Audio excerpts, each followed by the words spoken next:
ইস, আজকেও কাজে যেতে কতটা দেরি হয়ে গেল। মেট্রোটা যে এখনো কেন আসছে না, আজকেও দাদার কাছে বকা খেতে হবে। ও দিদি, একটু সরে দাঁড়ান না। আজকেও দেরি?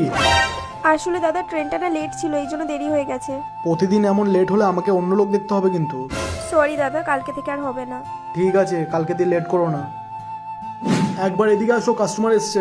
হ্যাঁ আসছি। দিদি ভাই, এই শাড়িটা দেখুন, এটা আপনাকে খুব ভালো লাগবে। না না, বেশি দাম নয়। এই লাল শাড়িটা দেখাও তো। হ্যাঁ হ্যাঁ দেখাচ্ছি। এই যে বেনারসি। আর কালেকশন আছে? হ্যাঁ হ্যাঁ, অনেক কালেকশন আছে।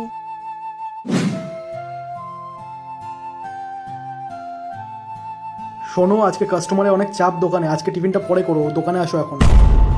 আচ্ছা দাদা, ঠিক আছে। ঠিক আছে, আমি যাচ্ছি, তুমি আসো। হ্যাঁ আমি আসছি। এই নাও তোমার এই মাসের মাইনেটা। কালকে দিয়ে লেট করো না কিন্তু। এটা তো ফোনের দোকান, আমার ফোনটা তো একদমই ভেঙে গেছে। আজকে তো মায়না পেয়েছি, যাই একটা নতুন ফোন কিনি। শোন না কেন্তি, এবার মায়না পেলেই তোর বাবার হার্টের অপারেশনটা করিয়ে নেব, বুঝলি?